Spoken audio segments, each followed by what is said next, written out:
when I graduated and decided to become an activist, my parents were not happy about that. But after I was nominated for the Nobel Peace Prize, they were fine. I just took that. Yeah. Last year, I started a conversation about life's turning points. This season, we're talking about what comes next, the next day and beyond. I'm Melinda French Gates. These are the moments that make us. Amanda, thanks for joining me here today. I'm so glad we could do this. Thank you for having me. You are now an author and a survivor, and you've been to space. I thought maybe we would start by taking you back a little bit to your growing up journey, because you've said that you came from a very powerful lineage of women. I know your dad was part of the royal family. I know your mom came from a farm. Explain what you mean about that, and then also, who were some of your role models that you looked to growing up? Yeah, it was really an experience to grow up within the dichotomy of one side of the family experiencing this very public lineage of powerful women. My great-great-great 7 times removed aunt was the empress in the Nguyen dynasty. And then on my mom's side, they were rural farmers in Vietnam. And both of their journeys as refugees are parts of me that have informed who I am.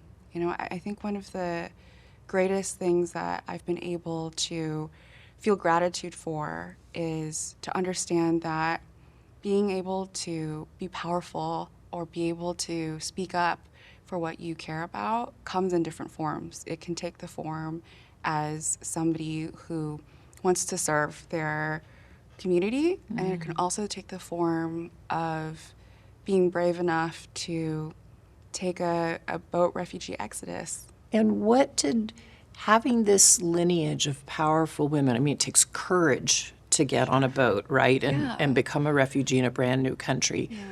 What did having these powerful women, as you looked back on it, how did that inform, do you think, your journey? Because you've ended up in places, we all end up in places we never expect. You've ended up, which we'll get to, in some very unexpected places. But how did having those powerful women, do you think, inform your own journey? The first lesson and greatest lesson in bravery that I've had are from my mom, from my aunt, from these women in my life. For me, courage and bravery isn't about having no fear. It's about having that fear, recognizing it, but still being able to go through the process anyways. My mom and my aunt were on the boat, and their boat was sinking because they were caught in a tidal wave storm. Wow. Yeah, and she tells me that a bigger boat came to rescue them, but because the fishing boat, her boat, the boat that she was on, was so small and sinking, they couldn't just be dragged. So in the storm, the bigger boat threw over a rope, a literal lifeline, and that each person had to climb this rope in the storm. And she said that these waves were like skyscrapers to her, and that if you were to let go of the rope, the sea would swallow you whole. And she said that the only way that she was able to get through that rope was not by thinking of the entire length, but by thinking just the next pull and the next and the next, And so when I need courage, I think about that. And you don't need to have courage for the entire journey, just for the next step and the next. That's beautiful and so well said. Did your parents have high expectations for you as a young woman? You got to Harvard somehow, and usually that takes a lot to get to an institution like that. I think that this experience of growing up as the daughter of immigrants is one perhaps many other immigrant children share, which is that we live often under, yes, gratitude, but also a patina of sacrifice. This idea that they have gone through so much for us, so we in some way perhaps feel a duty, an obligation in order to make their sacrifices worth it.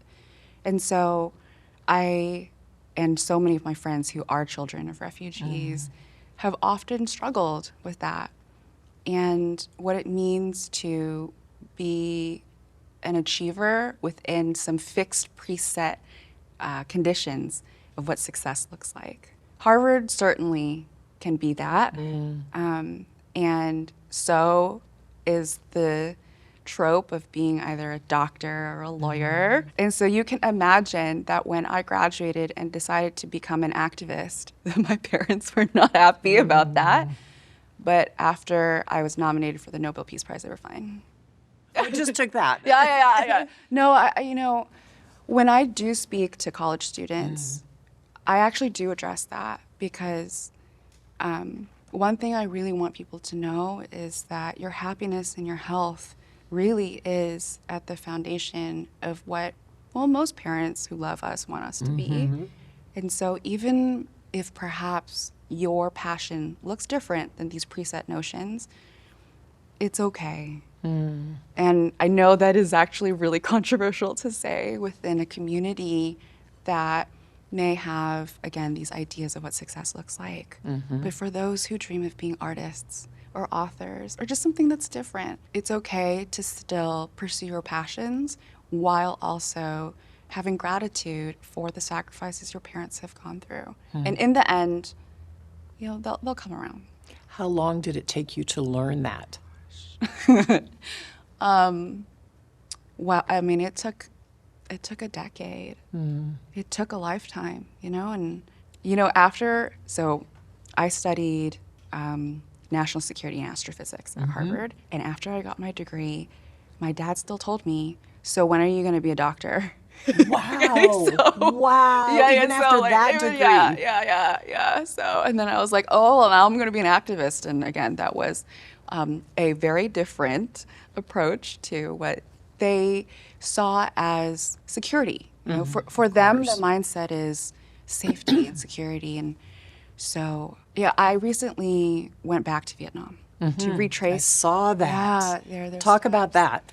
I wanted to do that because I wanted to understand where their pain came from and also truly to understand where I came from, and I wanted to have empathy for a lot of the struggles that they had to go through to inform why they would choose to do certain actions, And I think one of the greatest lessons that I feel gratitude in being able to learn is that it's our parents' first time in life too. And so what they've been through, we're all human, and to be able to learn where they came from, what they went through, and also be able to see them as humans was so helpful for my own healing journey. Sure. And have you expressed that to them as well? Yes. Yeah. Through a whole book. Yeah. Well, I was going to say, if all the interweaving in that book, it sure seems like it, right? Yeah. Okay, so you thought you were going to start your career as an astronaut. Yeah. You were on your way to NASA, and those plans then got waylaid by your assault in college, which I'm extraordinarily sorry that you went through that. You have used that moment, that horrible, horrible moment, to give back to other survivors. How did you come to know that was the work you wanted to do? I'm going to be really honest here, and I was just so angry. Yeah. Yeah.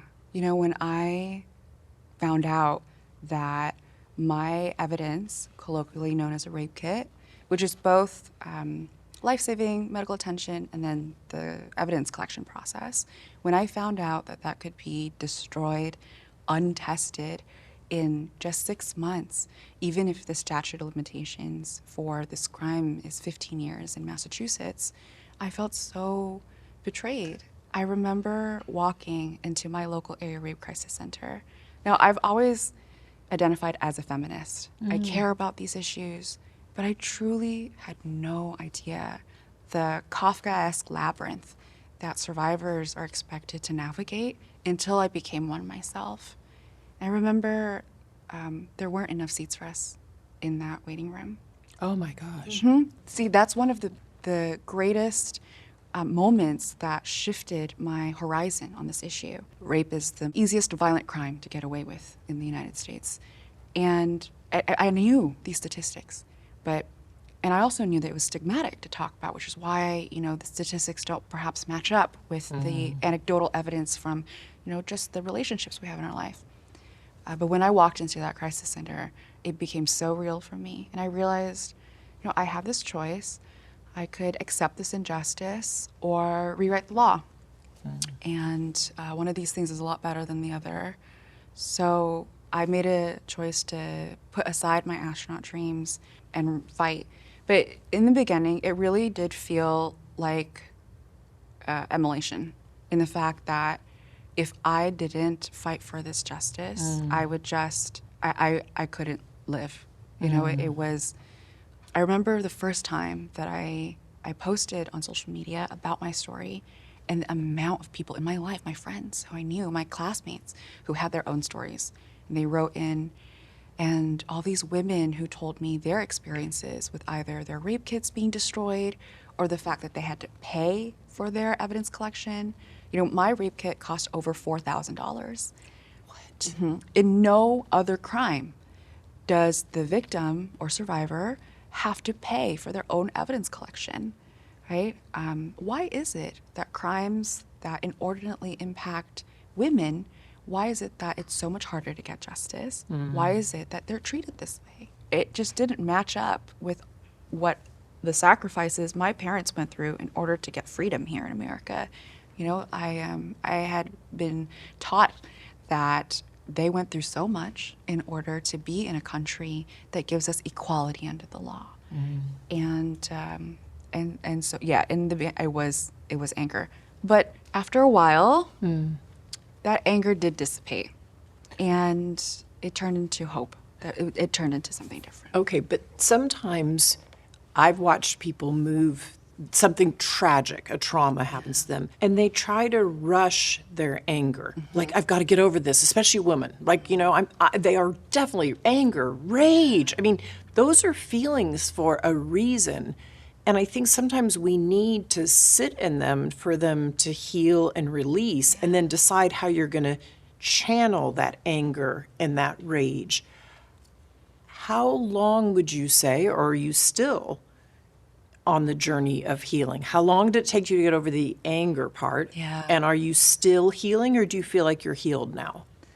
I think healing is a lifelong process. For me, it's ever iterative. And justice also, I think, is different for everyone, And so for me, it was making sure that no one would ever have to go through what I had to go through. And that was in the form of fighting for these rights and making sure that these human rights were in place.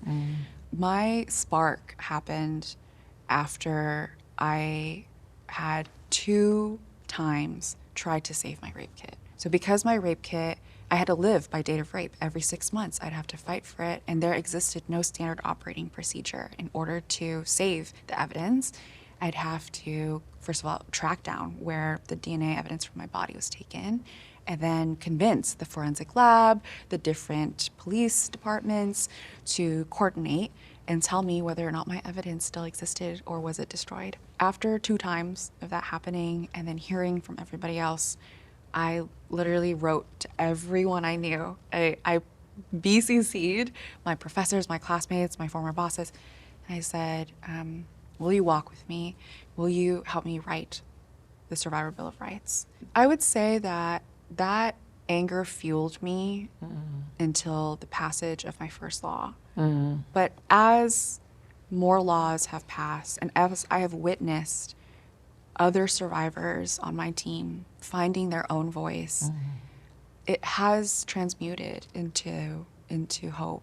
For me, I think that there are 2 things on earth that are like magic. One is science, and the other is our belief in democracy. When a survivor stands behind the desk before a governor is about to sign their rights into existence, democracy is but us agreeing that these are the values by which we live, and they did it. They won. And so that moment to me is really magical. You found courage, huge courage, somewhere along the way to fight back, to fight for your rights, to fight for other people's rights. Where did you find that initial piece of courage?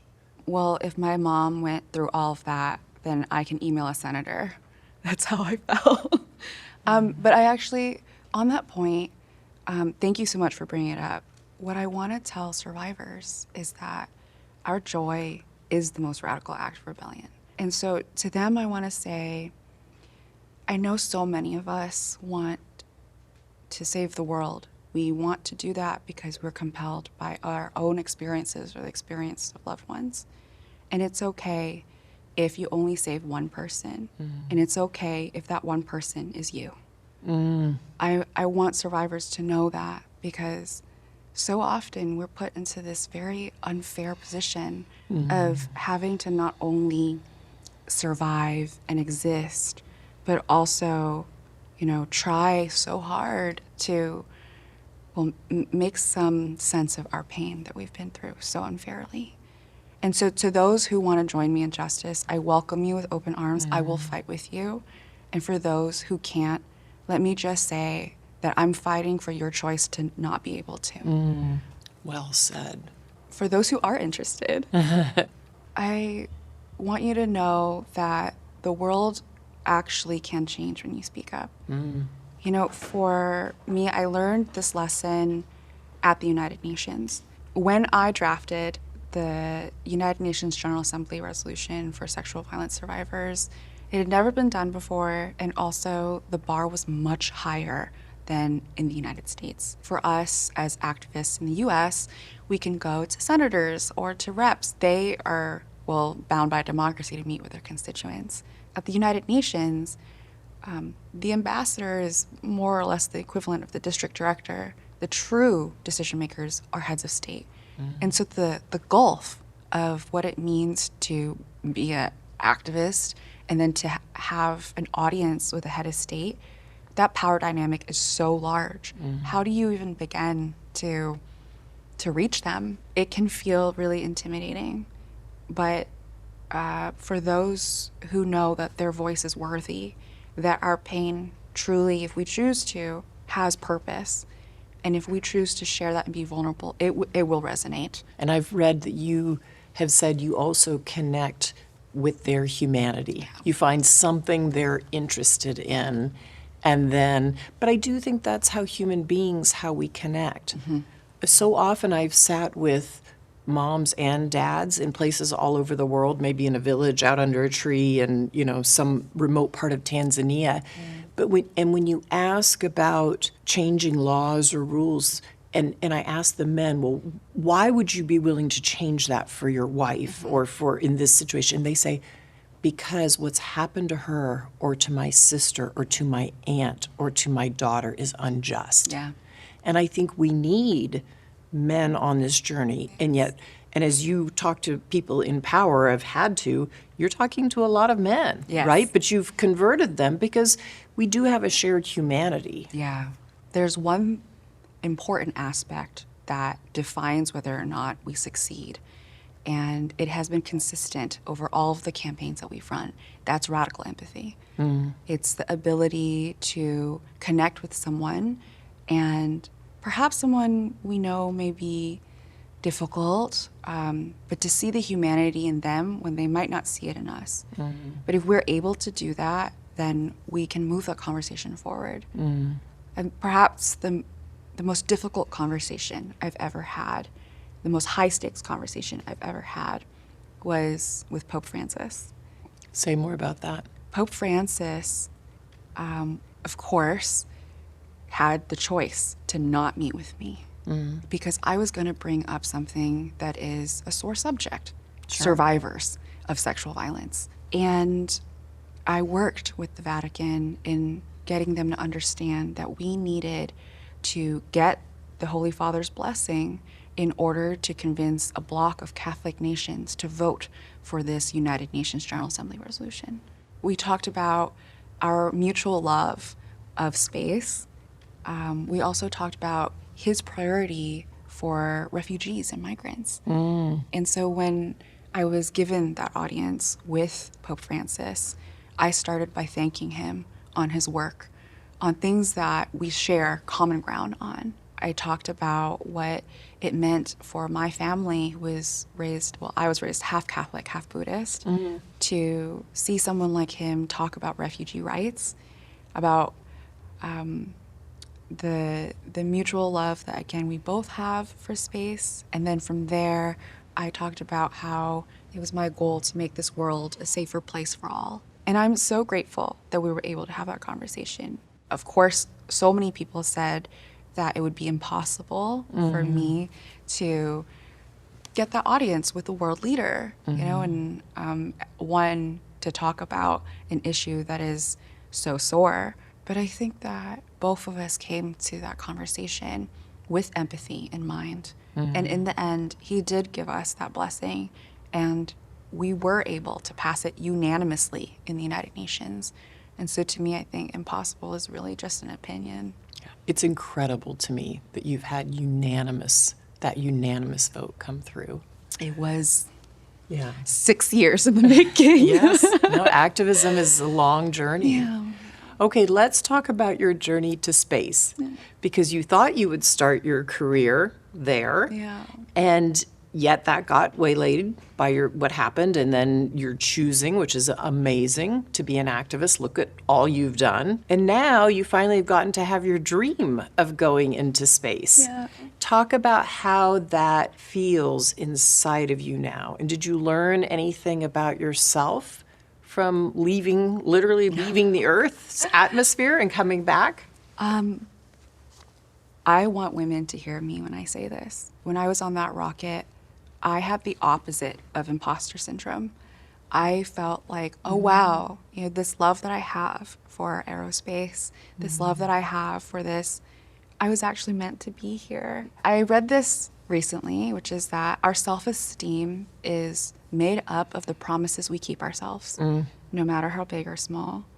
And to me, being able to keep that promise to my survivor self, you know, the person that I was before I was hurt, the person who wanted so badly to touch the stars, I was able to keep that promise. And if I can, and it was as wild as going to space, then I want everyone to know that you can too.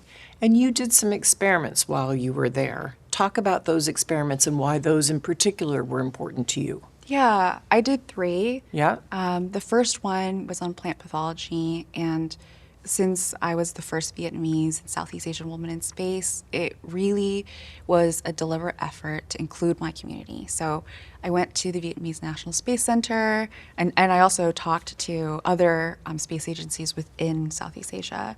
And I asked them, well, what kind of experiments would you like me to do in order to show that science can be a tool for diplomacy? So that experiment was to analyze these genetically modified seeds that can grow really fast. And it was in collaboration with American scientists and Vietnamese scientists. This year is the 50th anniversary since the Vietnam War.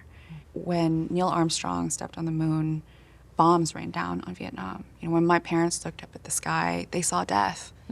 But 50 years later, when the Vietnamese people and community looked up at the sky, they saw the first Vietnamese woman in space.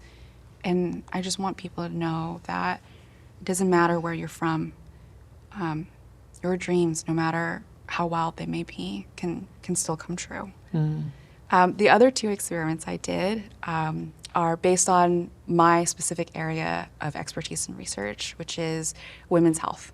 Bioastronautics. So the first one I did is on menstruation. Yeah, great. I tested different materials. One of them was in collaboration with the Philippine Space Agency on what would be the best wound dressing in microgravity. And the second one was on breast cancer. It's a wearable ultrasound device. The application for this is we want to see how durable the ultrasound technology can be, whether it survives the G-forces, entry and descent. And then on Earth, the application that we're working on is to put it into bras so that it can detect, breast cancer earlier. The experiment was meant to and will continue to hopefully save lives in the future. I love that you both did experiments that were, I mean, obviously in collaboration with others. Science is a collaborative process, right? But drew in other nations, Vietnam, the Philippines, but also was in your area of interest. And yet we don't go run some of the science that we ought to on this. So the fact that you're not only leading the way and saying, okay, this is my dream, but here's how I'm going to play it out for other women's health. Just before we close, talk about now, where are you finding radical joy in your life? I have a nerdy answer, which is Good. I true. love nerds. I grew up in a household of nerds, and I raised 3 nerds. So Right, your dad is an aerospace engineer. Right? Yeah. I grew up watching the Apollo missions. Oh, amazing! You know, my dad is an aerospace engineer too. Yeah. And my mom stayed as a homemaker, and I saw same that. as mine. Actually, my dad decided to study aerospace in America because he found that it was easier to learn coding languages than to learn English. Space has always been a part of it, but I love EXO.